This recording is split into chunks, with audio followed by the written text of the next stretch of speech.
आशा ma'am, चुन चुन के में आज क्या चुन के लाए हो आप? चुन चुन में अगर बात करें तो एक ही काउंटर में अभी दे रही हूँ, क्योंकि जिस तरह से मार्केट वॉलेटाइल हो रहे हैं, थोड़ा सा सेफर साइड जाना पसंद करूंगी। इक्का लेफ्ट से खरीदारी करने की सलाह रहेगी। इक्का लेफ्ट की बात करें तो ये काउंटर मुझे लगता है पोजिशनल कॉल के तौर पे एक अच्छा रिटर्न देता हुआ नजर आना चाहिए। 1700 के स्तर पे खरीदारी करने की सलाह होगी, 1520 की स्टॉप लॉस के साथ, 1905 से 1940 के टारगेट के लिए। 1905 1940 के टारगेट्स के लिए आप खरीदारी करेंगे इप्का लैब में।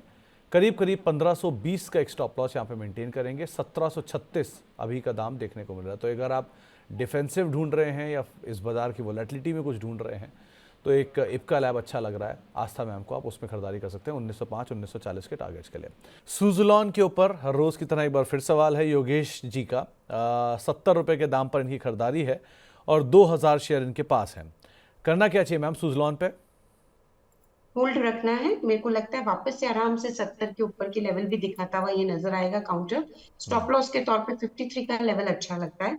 एक बार उसके स्टॉप लॉस के साथ होल्ड कर लीजिए। ऊपर में 65 का लेवल क्रॉस किया तो 70 और उसके बाद 75 तक के लेवल्स आराम से देखने को मिलेंगे। तो 70-75 तक के लेवल सुजुलॉन में आते हुए दिखाई पड़ सकते हैं। आप बने रहिए और इस बार के जरा नंबर्स के ऊपर भी नज़र रखिएगा कि 2-3 नंबर्स के क्वार्टर के बढ़िया थे, तो इस बारी का नंबर कैसा आता है, क्या ऑर्डर बुक है, क्या एग्जीक्यूशन है, उस पार्ट को भी आप ज़रूर ध्यान रखिएगा। एक सवाल जो आया है वो VKB गेमिंग के हैंडल से आया है। इनके पास वोडाफोन आइडिया के शेयर हैं। 8 रुपये 40 पैसे के दाम पर इन्होंने खरीदारी कर रखी है और ये अभी लॉस में है। करना क्या चाहिए? होल्ड कर लेना चाहिए। एक बार ट्राई मारेगा। मेरे को ऐसा लगता है जो चार्ट्स को हम लोग देखते हैं उस हिसाब से लग रहा है कि वोडाफोन कोशिश करेगा एक बार 9 रुपए तक आने की। तो वहां पे फिर एग्जिट करने के मौके मिलेंगे 9 रुपए 30 पैसे के जोन में। तो मेरे हिसाब से अब ये होल्ड कर लेना चाहिए इसमें। और स्टॉप लॉस के तौर पे रखे तो 7 रुपए का एक लेवल अच्छा लगता है। 7 के स्टॉप लॉस के साथ होल्ड कर लीजिए। तो आपको राय दी गई है, आप वोडाफोन आइडिया को उसके हिसाब से देख सकते हैं। अब हमारे साथ भुवनेश्वर उड़ीसा से बातचीत करने के लिए हरिहर जी मौजूद हैं। हरिहर जी नमस्कार। सर नमस्कार। सर मैं आस्था मैम का प्रोग्राम हर रोज देखता हूँ और आपका भी फैन हूँ सर। और मैं एयरटेल का जो शेयर लिया था 40 शेयर 1597 में। ओके। तो उसको अभी 1 महीना हो गया होल्ड कर रहा हूँ। बीच में एक रिकवरी आई थी लेकिन मैं कुछ इधर उधर काम में व्यस्त रह गया तो नहीं कर पाने के लिए मुझे शॉर्ट टर्म का व्यू बता दीजिएगा। तो हरिहर जी आपने ये शेयर जो लिए थे ये ट्रेडिंग के नजरिए से लिए थे या लंबी अवधि के निवेश के हिसाब से लिए थे? नहीं सर, ट्रेडिंग के अवधि से लिए थे। ट्रेडिंग की अवधि के हिसाब से लिए थे। और अभी आप कितना समय दे सकते हो? 1 महीना? जी सर। ओके। आशा मैम, इनको रिकवरी मिली बीच में एयरटेल में लेकिन एग्जिट नहीं कर पाए। अब वापस उसी दायरे के अंदर फंस गया जहां पे इनकी खरीदारी है। करना क्या चाहिए ना मैम? देखिए एयरटेल में होल्ड कर लेना चाहिए। थोड़ा वीक हो रहा है ये काउंटर और थोड़ा तैयारी रखें। हो सकता है थोड़ा और वीक हो लेकिन over the period of time जिसमें कि हम 3-6 महीने आराम से मानते हैं ये वापस ठीक हो जाएगा। क्योंकि वैसे ये काउंटर लॉन्ग टर्म के लिए अच्छे काउंटर्स हैं। तो अभी होल्ड कर लीजिए स्टॉप लॉस के साथ। मेरे हिसाब से स्टॉप लॉस 1500 का लगाएंगे तो बेटर रहेगा। 1500 के स्टॉप लॉस के साथ होल्ड कर लीजिए। एक बार वापस से मुझे लगता है तेजी पकड़ी और 1630 के ऊपर निकला तो फिर अच्छा तेज होके ये आराम से 1700 के और 1750 के लेवल पे दिखाता हुआ नजर आएगा। होल्ड करने की सकते। तो बने रहने की राय एयरटेल में दी जा रही है। आप समय दे सकते हैं इसको। एक चीज़ का ध्यान रखिए कि ये चला बहुत है लेकिन फिर भी इस कंपनी में बहुत वैल्यू बाकी है अभी भी, तो आप बने रहिए, ज़्यादा बेटर है। इसके अलावा एक सवाल आया है AKG का। इनके पास GE पावर के शेयर हैं और ये करीब करीब 22% नीचे आ चुका है इनकी खरीदारी के बाद से लेके अब तक। आशा मैम ट्रैक कर पा रहे हैं तो करना क्या चाहिए? GE power India right. जी। यस। हाँ ये काउंटर थोड़ा वीक लग रहा है।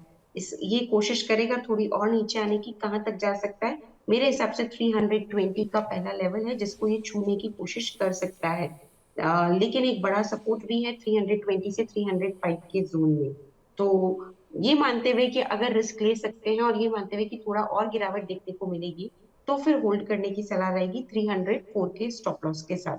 और एक चीज का इसमें जरूर ध्यान रखें। एक बार 390 393 के ऊपर निकला तो अच्छा तेज हो जाएगा। जिसमें फिर 450 तक के लेवल हमें देखने को मिल सकते हैं। तो अभी तो बने रहे, कंसिडरिंग कि थोड़ा सा वीक और हो सकता है ये काउंटर। तो थोड़ा सा वीक अभी और हो सकता है ये स्टॉक, लेकिन अभी के लिए आप बने रहें, वो ज़्यादा बेटर है। नायक साहब हमारे साथ मौजूद हैं बातचीत करने के लिए मध्य प्रदेश से। नायक साहब नमस्कार। नमस्कार सर, नमस्कार, good afternoon sir. Good afternoon Nayak साहब, क्या सवाल है आपका? जी sir, Ratan India power 3000 shares हैं, 18.80 रुपए के रेट पे लिए हुए हैं। ओके, तो उसका फ्यूचर क्या है, उसको एवरेज करना चाहिए, कैसे करना चाहिए बताइए सर। तो नायक साहब ये कोई खास वजह थी क्या रतन इंडिया पावर को लेने की?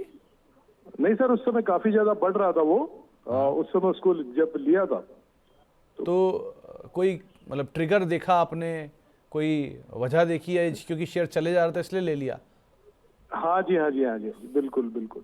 ओके, बढ़े जा रहा था उस समय। Yes yes yes. तो नायक साहब एक लर्निंग है, कभी भी बाजार में जब शेयर भाग रहा हो तो आप अगर उसको लेते हैं तो एक क्लोज स्टॉप लॉस साथ ही लीजिएगा, वरना वो ट्रिगर कर गया तो निकल जाइए, क्योंकि आमतौर पर भागता हुआ शेयर पकड़ना खतरे से खाली भी नहीं रहता कई बारी। सो उसका भी ज़रा ध्यान रखिएगा। सर मैम, RIP रतन इंडिया पावर करना क्या चाहिए इसमें? ये अभी तक प्रॉफिट में नहीं आया, चाहे से मैं पूरे 2024 वित्तीय वर्ष की बात करूं या जो Q2 ऑफ FY25 की बात करूं, तो वो भी एक चीज जरूर। आस्था मैम, शायद संपर्क टूट गया, लेकिन रतन इंडिया पावर के बारे में आपको 2-3 चीज़ें मैं ही मेंशन कर रहा था। दरअसल का एक नासिक का प्लांट था जिसके बेचने की बातचीत थी काफ़ी समय तक। उस बेचने की बातचीत के बीच में स्टॉक के अंदर एक अच्छी तेज़ी आई थी। रिसेंटली या अब से करीब 3 क्वार्टर पहले इस कंपनी के नंबर्स में भी एक अच्छा इंप्रूवमेंट आता हुआ दिखाई पड़ा था, और जो आप चार्ट्स देख रहे हैं ये उसके नंबर्स के इंप्रूवमेंट का ही इम्पैक्ट है कि उस समय पर ये स्टॉक एक अच्छी तेज़ी में चला था क्योंकि नंबर्स के अंदर एक अच्छा पिकअप आता हुआ दिखाई पड़ा था। उसके बाद से स्टॉक में वापस लास्ट क्वार्टर के नंबर्स के अंदर थोड़ी सी वीकनेस आते हुए दिखाई पड़ी। करीब करीब 1.5 करोड़ रुपए के आसपास का घाटा है। जो ये तेज़ी आप देख रहे हैं 21 रुपये वाली जो टॉप बना था, उस समय पर कंपनी ने 10,000 करोड़ रुपए के आसपास का मुनाफा दिया था, जो कि Q-on-Q बेसिस पर भी 550 या 600 करोड़ रुपए घाटे के सामने मुनाफा आता हुआ दिखाई पड़ा था। उसके बाद से लगातार कंपनी के नंबर्स में ड्रॉप है। उस 10,000 करोड़ के मुनाफे के बाद 93 करोड़ का मुनाफा और उसके बाद सीधे घाटा। सो इसीलिए शेयर भी उसी तरह से रिएक्शन दे रहा है, जहां पर एक तेज़ बिक वाली नंबर्स के बाद आते हुए दिखाई पड़ रही है। तो शायद इसीलिए भी यहाँ पर प्रेशर है। लेकिन कोई भी अगर आप निवेश कर रहे हैं तो ऑब्वियसली पहले आप नंबर्स को देखिए और उसके हिसाब से सपोर्टिव बाइंग को भी आप फॉलोअप कर सकते हैं।